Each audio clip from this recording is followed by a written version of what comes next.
से, योगी जी की पुलिस की वजह से। उनकी पुलिस उनके ऐसे मुट्ठी में बंद है और उनको पता नहीं है कि एक्चुअल में हमारी जनता के साथ हो क्या रहा है। नवरात्रि में कि मिशन शक्ति, मिशन ये, मिशन वो, जिन चीजों का कोई मतलब नहीं है। देखिए मिशन शक्ति का मैं नमूना यहाँ खड़ी हूँ और मेरा दुष्प्रचार ये पूरी नेशनल मीडिया, आज तक, एबीपी, न्यूज 18 सारे लोगों ने किया। ऐसे देश में जीने से अच्छा है कि हर कोई आत्महत्या कर ले। और जो पढ़ रहे हैं, मैं कह रही हूँ कि वो अपना करियर बर्बाद कर रहे हैं, वो सब निकले, वो सब दलाली करे और सब राष्ट्रपति और सबके साथ अपना फोटो खिंचाए और उसी नाम पे दलाली करे और बहन बेटियों को बेचे। आप सड़क पर आइए, ये झूठे जो आईटी सेल के प्रोपेगेंडा चल रहे हैं उनसे देश नहीं चलता। आप बर्बाद हो रहे हैं, आप गुलाम हैं, आपको क्यों नहीं समझ में आता? मुझे शर्म आ रही है अपने आप पे कि मैं आरएसएस के स्कूल की स्टूडेंट रही हूँ। सब कुछ झूठ है, सब कुछ फेक पढ़ाया जाता है, उसमें गोडसे को हीरो बताया जाता है, गांधी को पता नहीं क्या क्या कहा जाता है कि अवैध संबंध, ये वो घिनौनी से घिनौनी चीजें पढ़ाई जाती है। ये बीजेपी वाले निहायत ही गुंडे हैं जो अपने हित के लिए, जो अपने फायदे के लिए कभी भी किसी को हीरो, कभी भी किसी को जीरो बना सकते हैं और कुछ नहीं करते। ये मैं इनके मिशन शक्ति पे थूकती हूँ आपके कैमरे के सामने। ये सब कुछ इनका चोचला है, इनका ढोंग है रियल जीवन में, जो हमें आरएसएस के स्कूलों में बिल्कुल गलत दिखाया जाता है। हमारे मन में नफरत भरी जाती है, हिंदू, मुस्लिम, दलित, ये वो। मेरा घर चल रहा है उस जमीन की ही वजह से चल रहा है।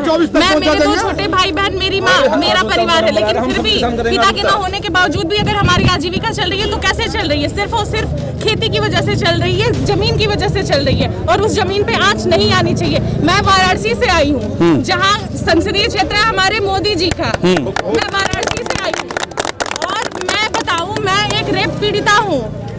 मुझे नहीं बोलना चाहिए लेकिन मेरी मजबूरी है और आज मैं पहली बार बोल रही हूँ। मेरे ये गवाह और पैरोकार है, इन पर हमला हुआ, 18 दिसंबर को हमला हुआ और मैं जो केस लड़ रही हूँ, मैं वो एक सांसद के खिलाफ लड़ रही हूँ। सांसद अतुल राय जो वर्तमान सांसद है, जो यूपी के बहुत बड़े डान का करीबी है। हाँ जी, मैं आपको बताऊं कि यूपी सरकार की सच्चाई क्या है और सेंट्रल सरकार की सच्चाई क्या है।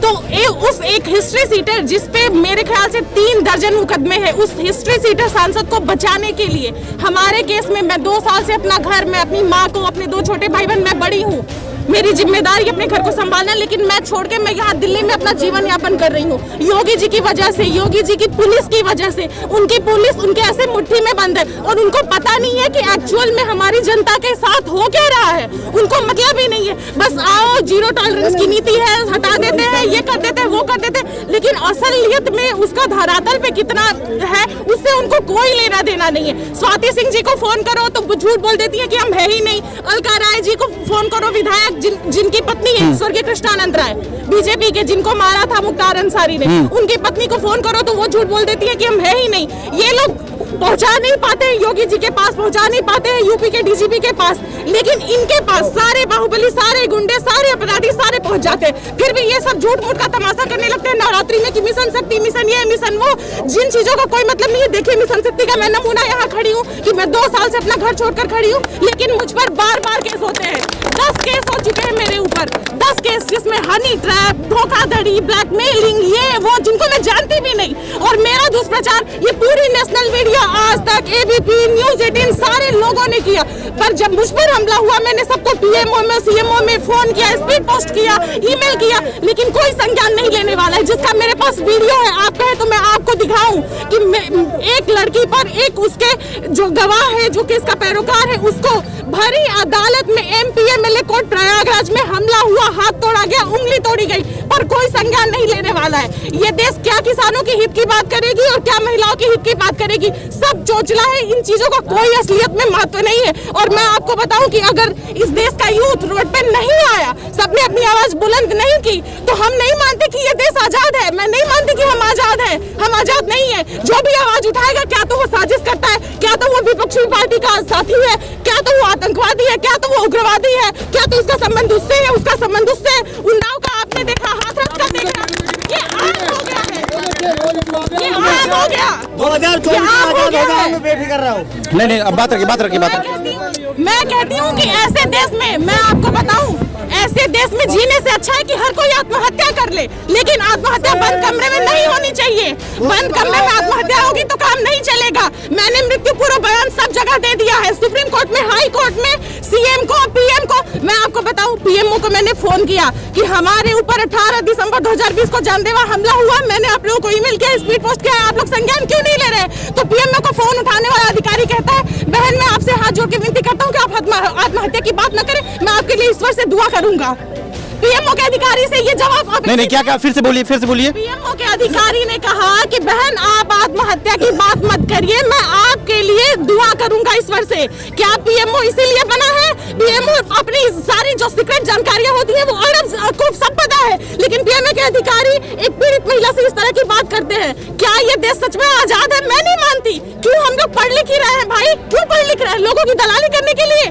आजकल कोई नहीं पढ़ना चाहता है। हमारे पूर्वांचल की ये हालत है कि जितने यूथ हैं वो सब भ्रमित हैं, उनको पता ही नहीं है कि हो क्या रहा है देश में, वो पढ़ना ही नहीं चाहते क्योंकि उनको पता है कि पूर्वांचल में सिर्फ और सिर्फ अपराधियों का हौसला बुलंद है और उन्हीं के सहारे उनका खर्चा पानी चलने वाला है। कोई पढ़ना नहीं चाहता, और जो पढ़ रहे हैं मैं कह रही हूँ कि वो अपना करियर बर्बाद कर रहे हैं, वो सब निकले, वो सब दलाली करे और सब राष्ट्रपति और सबके साथ अपना फोटो खिंचाए और उसी नाम पे दलाली करे और बहन बेटियों को बेचे, उनका हौसला बुलंद रहेगा और वही इस देश में आबाद है। और मैं आपको बताऊं कि ये देश आजाद नहीं है, मैं बार बार दोहरी कि ये देश आजाद नहीं, आपको फिर से आजादी चाहिए और आप सब लोग को रोड पे निकलना पड़ेगा। टिकैत जी अकेले नहीं आत्महत्या करेंगे, वो करेंगे तो मैं उनके आगे मैं खड़ी रहूंगी और मैं भी अपनी जान दूंगी। नहीं, एक बात बताइए, ये देखिए ये हाजीपुर बॉर्डर है जहां पर एक महिला है। एक बात बताइए, जो अभी तक कहा गया पीएमओ के द्वारा कि बेटी बचाओ बेटी पढ़ाओ, ये सरासर झूठ है, इसको कैसे देखती है आप महिलाएं? मैं आपको बताऊं, मैंने जब अपनी आवाज रखी, मुझे जो इस समय जो हिस्ट्री सीटर सांसद है, उसने अपने आदमी से मुझे भरी बनारस में जो उनका संसदीय क्षेत्र है मोदी जी का, उनको शर्म आनी चाहिए। मैं कह रही हूँ वो देश के प्रधानमंत्री है, वो सबके मुखिया है, उनको शर्म आनी चाहिए। उनके बनारस में मेरा हाथ पकड़कर मुझे किडनैप करने की कोशिश की गई 6 अप्रैल 2019 को। तब से मैं बनारस छोड़ के मैं यहाँ दिल्ली में अपना गुजारा कर रही हूँ। और उस वाराणसी में इन लोगों ने बार बार झूठे मुकदमे, जब मैंने आवाज उठाई, मेरे आवाज को चुनाव जीतने के लिए 2019 का, मोदी जी स्वयं मेरे नाम का हनन किए, मोदी जी स्वयं मेरे बारे में बोलकर बीजेपी का प्रचार किया और अपना बहार। क्या बोले थे? क्योंकि मैं उनके विपक्षी पार्टी के ऊपर उंगली उठाई थी, इसलिए उनको वोट लेना था, वोट की राजनीति करनी थी, तो तब उन्होंने मेरा नाम लेकर और मेरे केस का जिक्र लेकर उन्होंने वोट मांगा। स्मृति ईरानी ने भी मेरे केस का जिक्र कराकर वोट मांगा और अब वही बीजेपी उसी लड़की के पीछे हाथ धोकर पड़ी हुई है।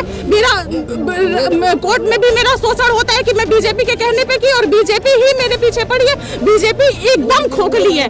बीजेपी जो राष्ट्रीय ध्वज को अपना ध्वज नहीं मानती थी, वो तमाशा कर रही है कि लाल किला पे ये हो गया, वो हो गया। क्या हुआ है? लाल किला पे कुछ भी नहीं हुआ है। वो राष्ट्रहित की बात करते हैं, वो राष्ट्रभक्ति की बात करते हैं, जो 52-53 सालों तक राष्ट्रध्वज को अपना राष्ट्रध्वज मानते ही नहीं थे।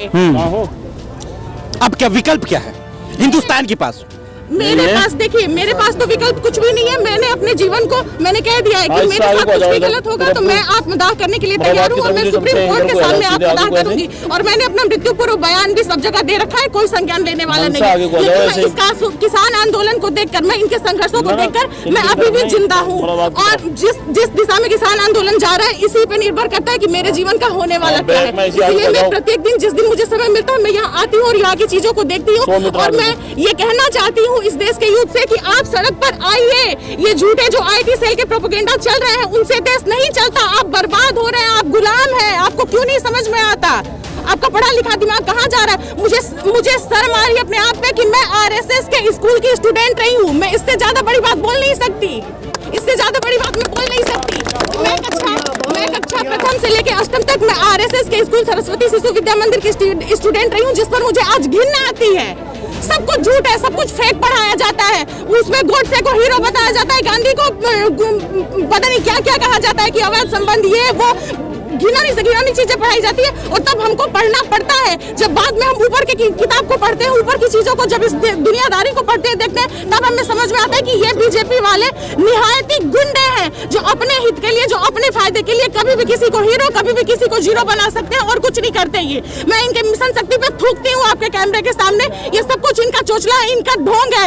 ये सिर्फ और सिर्फ ये कहते हैं कि अपराधियों को मेरे आने के बाद छोड़ के जाना पड़ेगा, लेकिन ये बताते ही नहीं कि अपराधियों को कहाँ से कहाँ जाना पड़ेगा। ये बताना भूल जाते हैं कि दूसरी पार्टी छोड़कर हमको हमारी पार्टी में आना पड़ेगा। इनका सेंगर देख लीजिए, इनका हाथरस कांड देख लीजिए, इनका उन्नाव कांड देख लीजिए, आम बात हो गई है। और तो और इनके एनसीडब्ल्यू वालों की तो आपने सुनी ही स्टेटमेंट कि एक महिला जो अधेड़ है वो मंदिर जाती है, मंदिर जो पूजा की जगह है वहां जाती है, तो उनके एनसीडब्ल्यू के अधिकारी की स्टेटमेंट आती है कि ये विपक्षियों का बनाया हुआ प्लान है, इनको मंदिर जाना ही नहीं चाहिए था इस समय पे। मैं ये कहती हूँ कि वो देश जहाँ जिस समय पे औरतें जा ही नहीं सकती, वो उस समय पे वो चीज खुलनी ही नहीं चाहिए।